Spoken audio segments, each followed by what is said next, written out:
May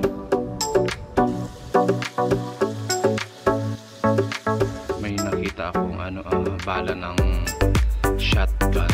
Ayan, kaya tinawag siyang Hidden Canyon kasi napaka-smooth ng mga bato. Kaganda. Smooth. Mas smooth pa sa kutis natin.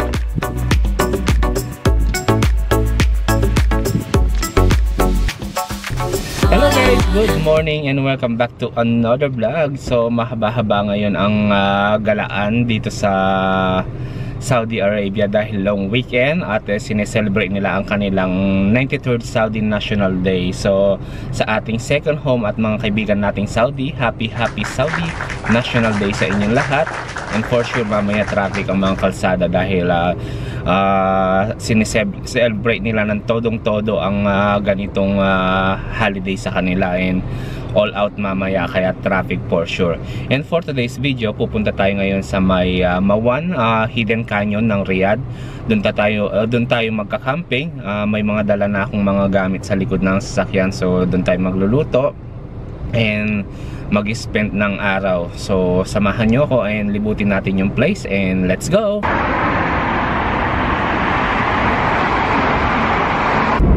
Ngayon on the way na tayo sa ating destination sa may Mawan Hidden Canyon. So nasa isang oras din na halos yung travel time mula dito sa Uleya, and wala naman traffic dahil umaga, and nagsisiuwian pa lang yung mga lokal.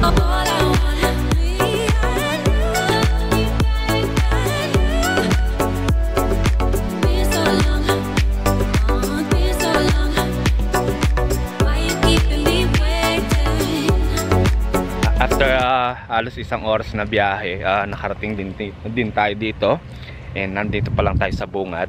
So ito na yata yung Hidden Canyon, yung entry niya. So papasok tayo doon and hopefully makadaan tayo dito sa may rough road papunta doon sa Hidden Canyon, and let's go.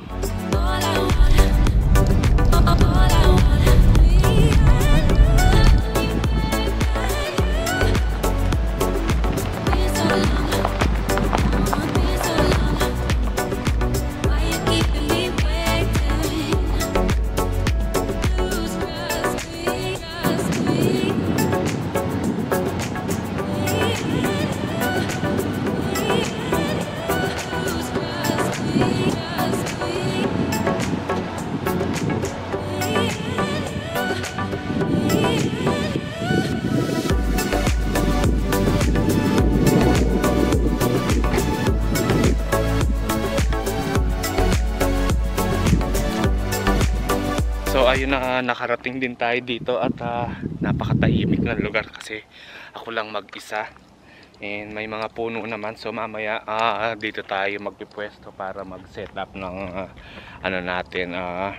lugar at makapaghanda ng makakain, or pwede rin dito. Ayan, let's see mamaya. Ayan, ganyan yung mga puno dito. So yung mga puno dito is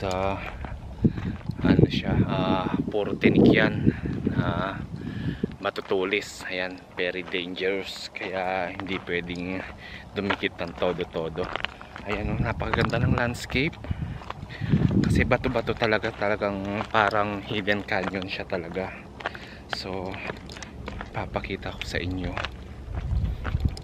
Ayan, medyo mainit-init na ng konti. Nasa 7:30 pa lang ng umaga.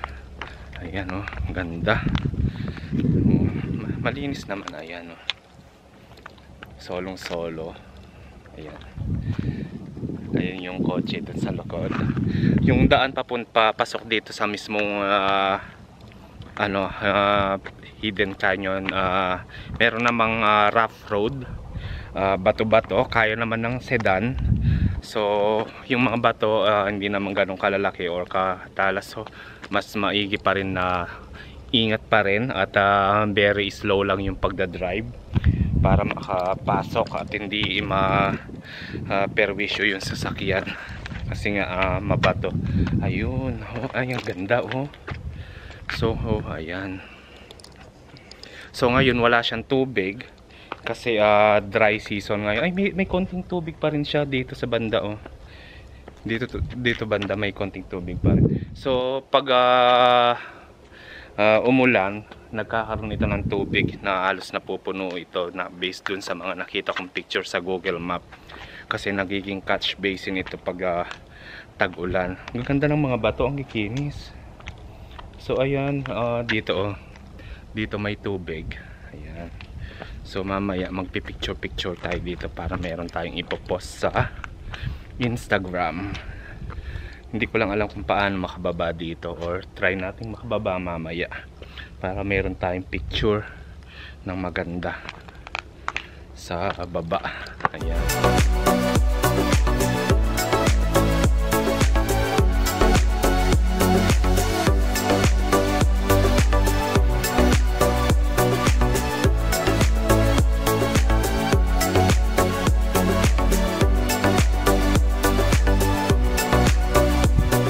Try nating bumaba dito sa dadaan tayo dito. Hopefully makababa tayo ng maayos kasi meron na pang mga dito bato na pababa. So let's go. Ayan, dahan-dahan lang tayo para hindi tayo mahulog. Ay, may nakita akong bala ng shotgun. Ayan, grabe ang taas ng mga bato, ang taas ng mga bato. Ayan,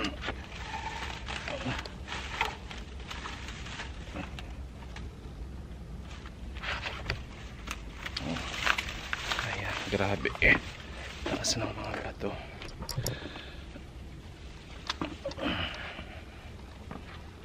Ayan, tatalon. Napaka-smooth ng mga bato, ang gaganda. Smooth, mas smooth pa sa kutis natin. Ayan.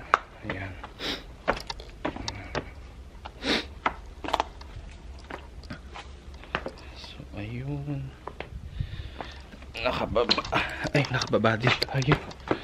Ayan, ang ganda. Ay, grabe, ang ganda. Ayan ang pakita natin sa baba.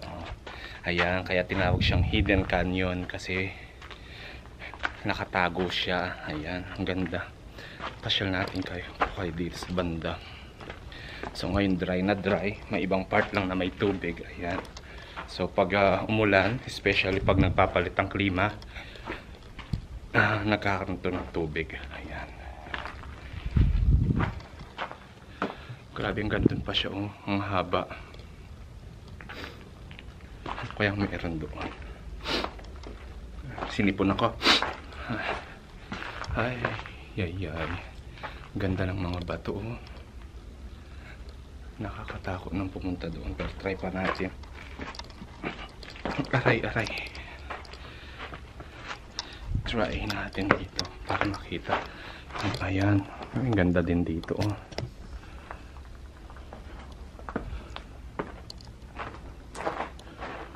Yan.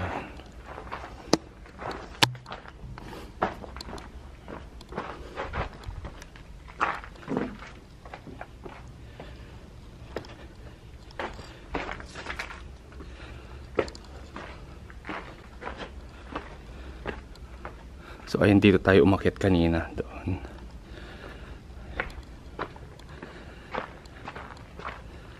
Ayan yung may tubig. So hindi na tayo makakapunta doon kasi kailangan tumawid dyan. Ayokong mag-ano sa tubig kasi basa pa, madumi. Ayan, diba? Ang ganda ng kapaligiran dito, napakatahimik. So ayun, maya magre-ready na tayo para makapag-prepare ng makakain. Ayan, magpipicture-picture lang tayo dito. Ayan na, nakaakyat na ulit tayo at tiningal ako sa akyat dun sa mga malalaking bato. Tataas kasi, para ako nag-rock climbing. Ay, naku. nakakapagod. Gutom na ako at mag-prepare na tayo ng gamit at makapag-umpisa na tayo luto. Ako'y hiningal na at napagod sa kakaakyat dun sa mga bato sa ilalim. Ayun. So dito na lang tayo magsiset ng ating kalan at upuan. Dadali natin yung mga gamit natin.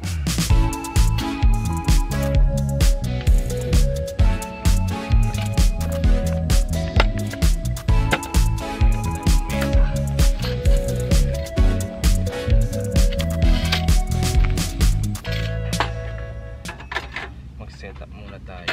Magkakape.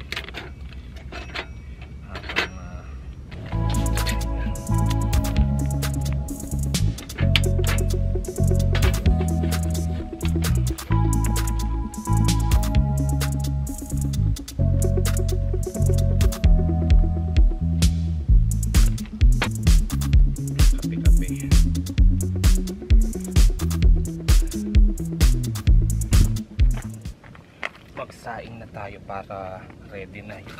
Unti-unti na tayong natatapos sa ating mga gawain mamaya. So, ayan.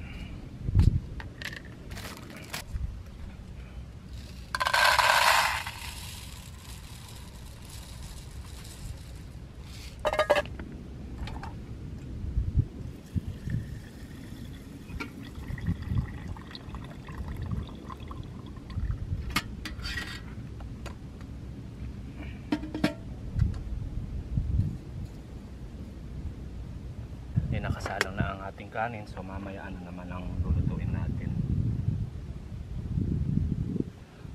Yung ulam natin na corned beef. Pagkaluto ng kanin, kumukulo na pala yung kanin. Pagkaluto ng kanin, magigisa na tayo ng corned beef. Ayan, kumukulo na yung kanin. Ayan, nag-apaw-apaw na. Mabilis lang magluto dito. Ayan, aray, naipaso pa ako. Ayan. Ay, ako po. Sarap mag-camping sa totoo lang, lalo na kung kompleto ka sa gamit. At ma-enjoy mo talaga. Ayan, nakaluto na tayo ng kanin at magluluto naman tayo ng ano ngayon. Ano ba yun? Corned beef. Ayan, lulutuin natin ang paborito kong Argentina corned beef. Ayan.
Ayun na, nakaluto na rin tayo ng ating pagkain at kakain na tayo. Ayan. So nakaluto ako ng corned beef. Ayan, kinisang corned beef na Argentina at beef bacon. Ito, nakapagsaing na rin ako kanina. Ayan. Kakain na tayo. At ako'y gutom na. Nagkape lang tayo kanina. Ayan. So nakapagluto tayo ng corned beef at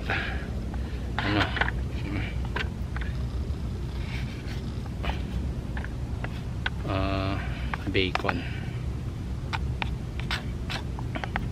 Ayan. Sarap kumain sa labas. Ito yung corned beef. Favorite kong Argentina.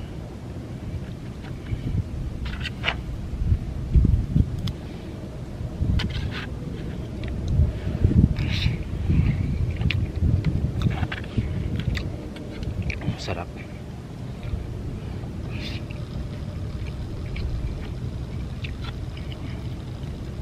Tapos ito bacon.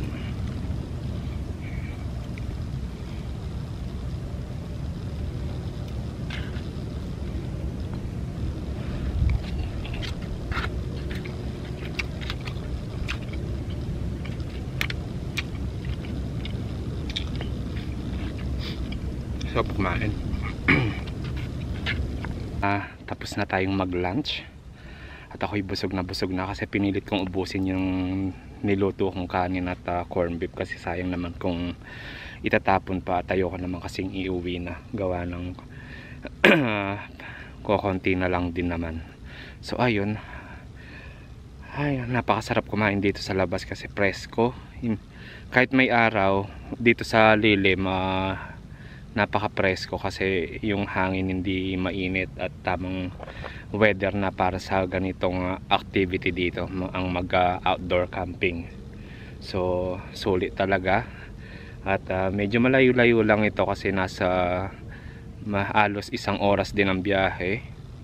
Yun, pero okay naman, at least kahit paano ay nakakapag-relax.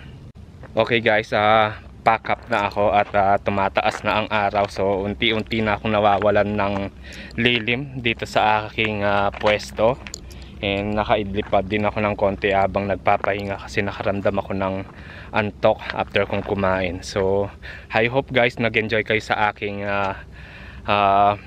outdoor camping, and please don't forget to like and subscribe to my YouTube channel. Again, this is Kix Cortez, and see you guys next time. Bye!